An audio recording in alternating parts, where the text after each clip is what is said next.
Okay, kumusta na mga grade 10? So, ang i-discuss natin ngayon ay topic which is all about intersection and union of events. And we have two objectives under this topic. The first objective is to illustrate events, union, and intersection of events. And number two, to find the probability of union and intersection of events. So let us first define some important terms related to the union and intersection of events and on how to find the probability of this union and intersection. So the first term that we are going to define is events. So when we say events, it is a set of possible outcomes resulting from a particular experiment. Okay, mamaya illustrate natin yung example para mas maintindihan ninyo yung definition of the terms. Another one, a probability of an event. It is a ratio that compares the number of favorable outcomes to the number of possible outcomes. And we have the formula on how to find the probability of an event. So the first formula is probability of an event is equal to the number of ways event can occur divided by the number of possible outcomes, or the probability of an event is equal to the number of outcomes in the event divided by the number of outcomes in a sample space. Okay, para mas maintindihan natin, let us have an example of an experiment. So when we say experiment, this is an example of experiment. Rolling a die. So when we say experiment, these are activities that will give defined result. So ito na nga yung example, rolling a die. So if this is our experiment, so we have the sample space or the possible outcomes for this experiment. So in rolling a die, the sample space or the possible outcomes are, it can be 1, 2, 3, 4, 5, 6. A die has 6 faces, numbered 1, 2, 3, 4, 5, 6. So, pwedeng ang mag-fall sa na top face ay 1, pwedeng 2, pwedeng 3, pwedeng 4, or 5, 6. So, we have 6 possible outcomes or 6 sample space in doing this experiment, rolling a die. Then, when we see event, so let us have a particular event in rolling a die. Let's say the event that we are pertaining to is, it will be less than 4. So, if the event is, it will be less than 4, so the outcome that we are expected in this event are the faces of the die numbered 1, 2, and 3. So, these are the outcomes for the event that it will be less than 4. So, it can be 1, 2, or 3. So, meaning we have 3 outcomes for that event. And then, if we're going to find the probability of an event less than 4 after doing the experiment rolling a die, so using the formula, number of outcomes in the event, so how many outcomes do we have in the event? So, 1, 2, 3, meaning we have 3 number of outcomes. So, that will be our numerator. Divided by the number of outcomes in the sample space. So, if we're going to look for the listed outcomes in the sample space, we have 6 outcomes in the sample space. So, our denominator will be 6. So, the probability of an event less than 4 is 3 over 6. And then, if we're going to simplify this, is equal to 1/2. So, that is how you are going to find the probability of a given event.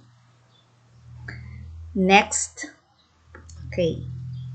So, let us discuss the intersection of events A and B. So, we are pertaining to 2 events which are events A and event B. So, intersection of events A and B is the set of all sample points in the sample space that are in A and B. And the intersection of events A and B is denoted as A intersection B. So in other words, A intersection B is the event that both events A and B occur. So kung makikita nyo doon sa illustration, we have circle A and then circle B. There is an intersection or overlapping section, and that overlapping section represents the intersection of event A and B. So yung color blue. Meaning, pag sinabi natin intersection, meron silang common element. So, an element in A occur also in B. So, in symbol, A intersection B is equal to X such that X is a set of elements in A and X in B. Okay, yung common element in A and B. So, another one is the union of events A and B. So, when we say union of events A and B, it is the set of all sample points in the sample space that are in A or B or both. The union of events A and B is denoted as A union B. In other words, A union B is the event that either event A, event B occurs or both events occur. So, kung makikita natin doon sa illustration, circle A at saka circle B represent events A and B. So, lahat kinolor ng blue. Ibig sabihin, pag sinabi natin union, so lahat ng elements in A, pagsamahin siya sa elements ng B. Kaya nga siya ay union. Pinagsamang elements ng A and B. So, lahat ng nag-appear sa A at lahat na nag-appear sa B na elements, yun yung tinatawag natin union of events A and B. So, pag ang word na ginamit ay or, we are pertaining to union. So, A or B. So, we are pertaining to union. Pag ang ginamit na word ay and, we are pertaining to the intersection. Again, when we say intersection, ito lang yung common elements in A and B. That's why we are going to look those elements in the overlapping section if a Venn diagram is given. And then when we say union, we are going to count or add all elements that occur in A and elements that occur in B. And that is the union of events A and B. Okay? So let us have an example. There are 10 cards numbered from 1 to 10 in a bag. A card is drawn at random from the bag. Let A be the event that the number is multiple of 3, and then B, the event that a number is a prime number. So we are going to find the following. Yung letter A, let's take letter A. The intersection of event A and B. Okay. So, to find the intersection of event A and B, ilista muna natin ano yung mga elements na mag-occur dun sa event A. Ang sabi sa event A, number is multiple of 3. So, if we have numbered card 1 to 10, so yung mga multiples of 3 ay 3, 6, 9. So, yun, nakalista sa event A. 3, 6, 9, those are multiples of 3. And then, in event B, number is a prime. So, ano ba yung mga prime numbers? So, ang mga prime numbers from 1 to 10 are those numbers 2, 3, 5, and 7. So, may 4 na nakalista na element or outcomes in event B.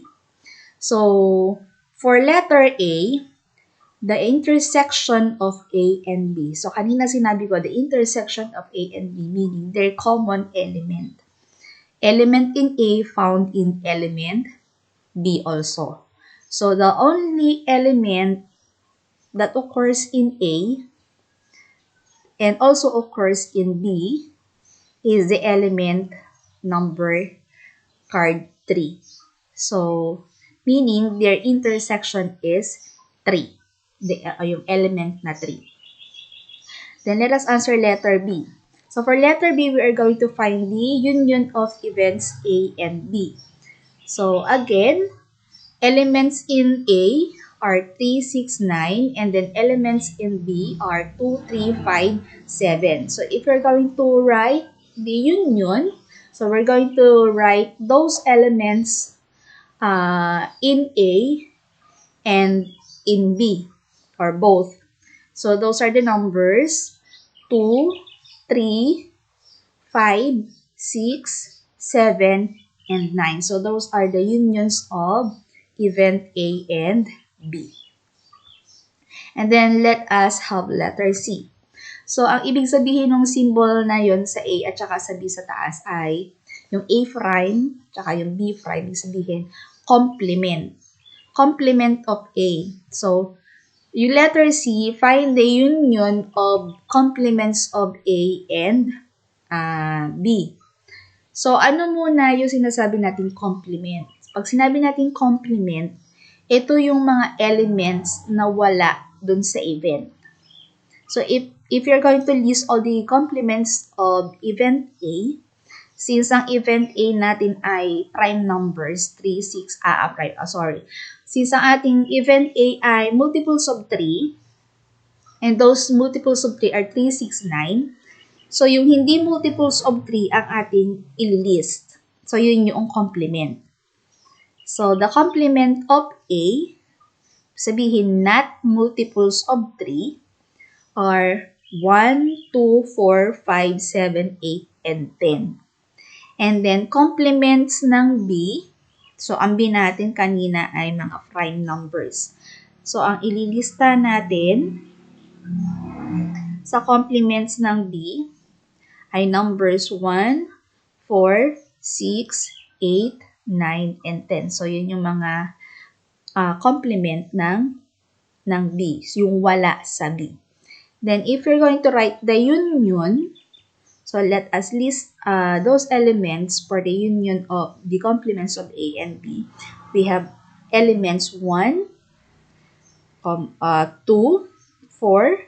5, 6, 7, 8, 9, and 10. So that's all for the union and intersection with the application of the union of the complements of the two events. Next. Okay.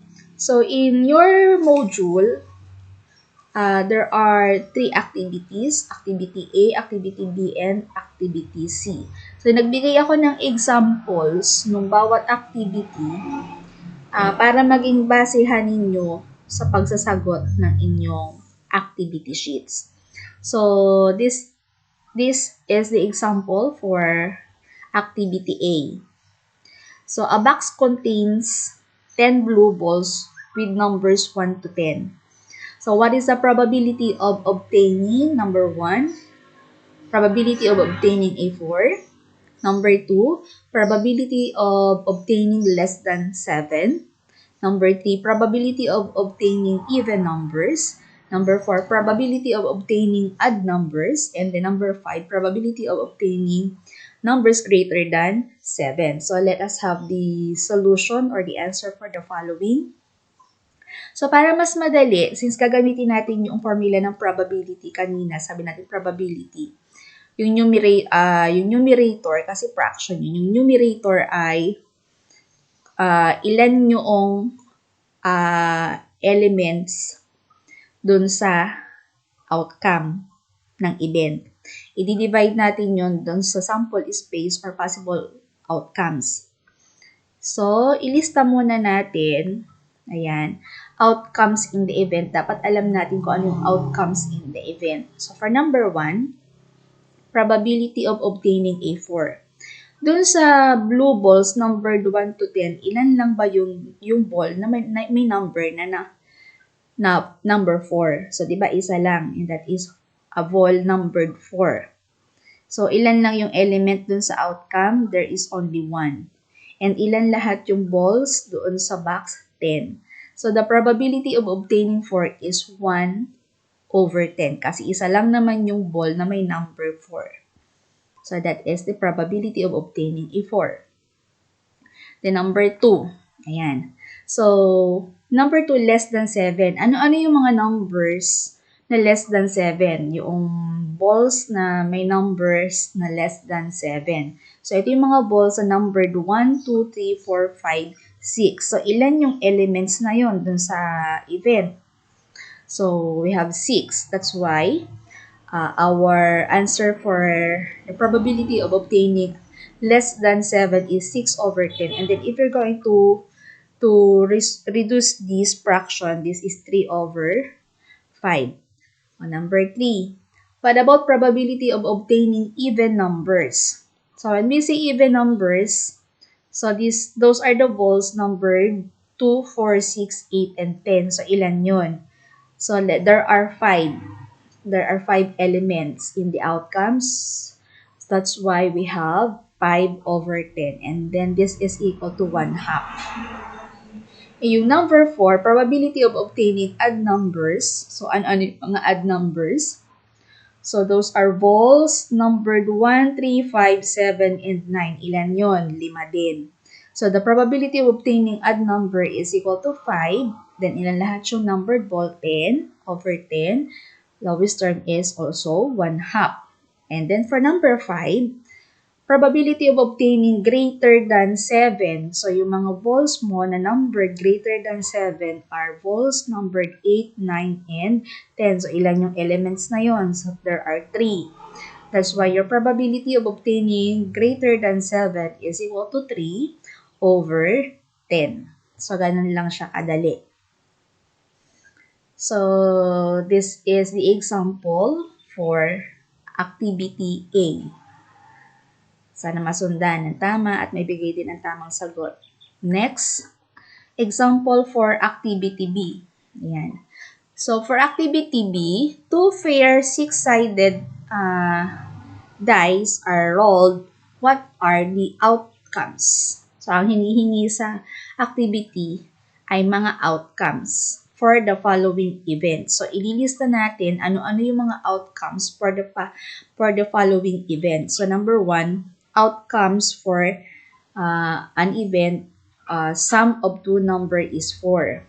Then, sum of 2 number is 9. At least one die shows 5. Both dice show the same number. So, di ba dalawa yung dice na i-roll natin? So, kung ito yung tinatanong, syempre, ililista natin ano-ano yung mga magiging outcomes sa event na ito. So, for number 1, ayan. Sum of 2 number is 4. So, if the first die is 1, the second die must be 3.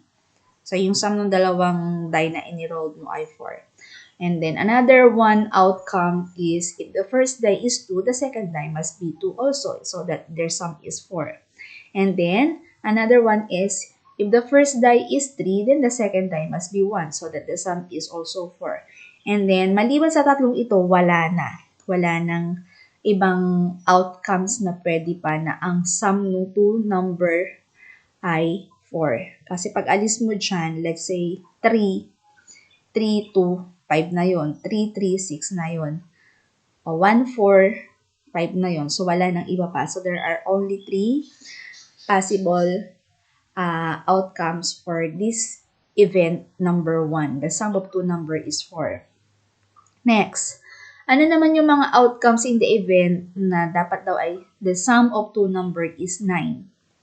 So, sa hanay ng 1, walang pwede. Kasi 1, 1, 1, 2, 1, 3, 1, 4, 1, 5, 1, 6. So, pinakamataas na nasum dun ay 7. Sa hanay ng 2, 6 hanggang 8 lang yung sum. So, sa hanay ng 3, merong isa. 3, 6. So, first die is 3, second die is 6. So, yun. Nagkaroon na tayo ng sum na na 9. Tahanin ng 4.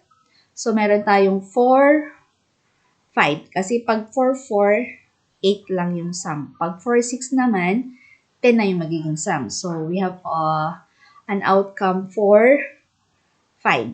And then, we have another one, 5, 4. And then, another one, 6, 3. So, ito yung outcomes na magbibigay ng sum of two number is 9. So, next, at least one die shows 5. So, dapat to kahit isa sa, at least one dun sa die, magsho-show ng 5. Okay, so ibig sabihin, kung ililisa natin yun, so if the first die is 1, dapat yung second die mo 5 na. So, ayun, para may 5 na mag-show dun sa die. Then, if the first die is 2, then the second die must be 5. First die is 3, second die is 5. First die is 4, second die is 5. Then we have 5, 5, 6, 5, 5, 1, 5, 2, 5, 3, 5, 4, and 5, 6. So, meron tayong 11 outcomes in the event na pwedeng mangyari na ang result ay at least one die shows 5. So, yung number 4, napakadali. Sabi, both dice show the same number. So, ano yung outcome na yun na both dice show the same answers? Ibig sabihin, kung ano yung mag-show sa first die, yun din dapat yung mag-show sa second die. So, ibig sabihin, if the first die is 1, the second die is also 1. Then, 2, 2, 2, 3, 3, 3, 4, 4, 5, 5, and 6, 6. So, ganun lang siya kadali. So, sana masundan ito para sa activity B. And then, for activity C, okay, let's have this. Yan. The extracurricular activities in which the senior class at Canaga National High School participate are shown in the Venn diagram. So, gagamit tayo ng Venn diagram. So, ito yung ating Venn diagram. So, meron tayong tatlong extracurricular activities. And these extracurricular activities are the drama, band, and athletics. So, may numbers na nakalagay doon sa 3 circles. Sabihin, meron tayong 3 events. Ang first event, drama. Second event, band. Third event is athletics. So, yun yung nire-represent noong extracurricular activities, yung 3 events. So, kung mapapansin nyo, may mga overlapping section. May numbers dun sa overlapping sections. May numbers dun sa labas ng overlapping. At may number pa dun sa labas ng tatlong event, which is 67. So, ano ang ibig sabihin niyan pagka ginamitan na natin siya ng ganitong mga tanong? So, number 1, you are asked to find how many students are in the senior class. Number 2, how many students participate in athletics? If a student is randomly chosen, what is the probability that the student participates in an athletics or drama? Number 4, if a student is randomly chosen, what is the probability that the student participates only in drama and band? And number 5, how many students did not participate in any 3 extracurricular activities? So, yung 1 and 2, ang tanong how many? So, ang sagot natin dito, syempre, exact number. Yung number 3 and number 4, what is the probability? So, for number 3 and number 4, ang sagot natin dyan, pagka probability na ang tinatanong ay kalimitan fraction or hanggang 1. So, in other words, pag probability ang questions, ang sagot natin magre-range sa less than or equal to 1. Ayan. Kapag ka 100%, ay di syempre, 1 ang ating sagot. Pero kapag hindi 100%, edi less than 1 ang ating sagot. Kaya kalimitan ang binibigay na sagot ay fraction. Sometimes, nagbibigay din ng sagot na in percent or in decimal. Pero, mas mainam yung iba, binibigay ang sagot ay fraction. At pag 100% ay 1. Okay. Paano natin sasagutin ang mga katanungang ito gamit yung Venn diagram? So, let us answer first number 1. Okay, andyan pa rin yung ating Venn diagram para masundan kung saan nanggaling yung sagot sa number 1. So, number 1, ang tanong, how many students are in the senior class? So, ibig sabihin, i-add lang natin yan lahat. At pag nag-add tayo, hindi pwedeng paulit-ulit na ma-add yung mga numbers dyan sa Venn diagram. So, ang i-add natin dyan, let's say nag-start ka dun sa labas. 67. 67 plus 137 plus 8 plus 10 plus 4 plus 38 plus 30 plus 51. So, add natin lahat yung numbers na makikita natin dun sa Venn diagram. That's why the answer is the total number of students in the senior class is 345. I'll repeat saan nanggaling yung 345. So, this is the sum of 67 plus 137 plus 8 plus 10 plus 4 plus 38 plus 30 plus 51. So, equals 345 lahat yung students in the senior class. So, lahat na makikita mo sa loob ng Venn diagram, yun lahat yun. Next, number 2. How many students participate in athletics? So, tingnan mo yung circle ng athletics. Sa buong circle ng athletics, yun yung ating i-add para malaman natin kung ilan ang nag-participate sa athletics. Kasi nasa loob ng event ng athletics. So, ano-ano yun? 137 plus 4 plus 10 plus 8. So, meaning, it gives a total of 159 students. So, there are 159 students participated in athletics. Next, if a student is randomly chosen, what is the probability that the students participate in athletics? So, kung kanina binilang natin ilan yung nag-participate sa athletics, ngayon naman tinatanong, probability that the students participate in athletics. So, gagamitin natin yung formula na ang numerator ay kung ilan yung outcomes in the event divided by all possible outcomes or in the sample space. So, meaning, ang numerator natin dito, ayan, 159. Saan nanggaling yung 159? Diba, ang nag-participate sa athletics ay 159.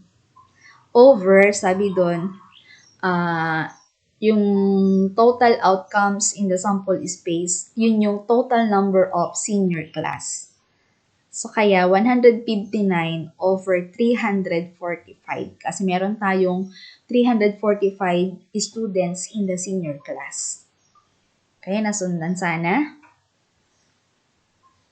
Next, number 4. If a student is randomly chosen, what is the probability that the student participates in athletics or drama?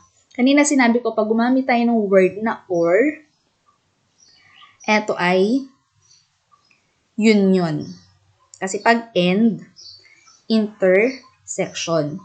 So, ang tinatanong ay participates in athletics or drama. So, this is the union of athletics and drama. So, kanina, kung sa bilog ng athletics, yun yung mga nag-participate ng athletics. Tapos, sama natin yung sa drama, may natitira pang 38 at saka 60. So, yun ang gagamitin natin. So, athletics and drama, tingin tayo dun sa athletics and drama. Itong dalawang ito.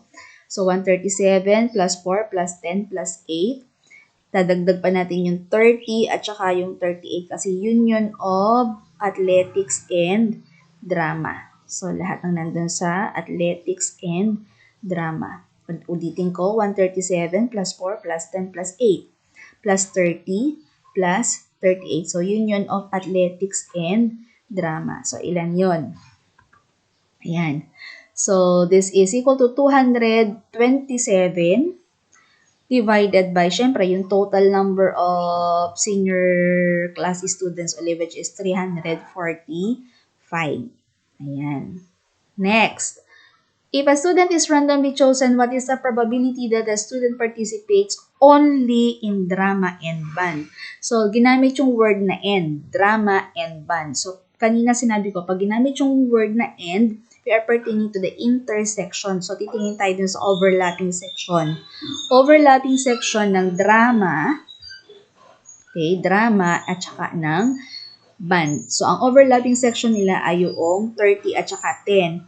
Pero take note, ginamit yung word na participates only in drama and band. So, kung sa drama and band lang nag-participate, so intersection lang ni drama at saka ni band, so yun lang yung 30. Hindi natin isasama yung 10. Bakit? Kasi si 10, nag-participate din siya sa athletics. Ayun. Nasa event din siya ng athletics yung 10. Na-cover siya nung athletics yung 10. So, ang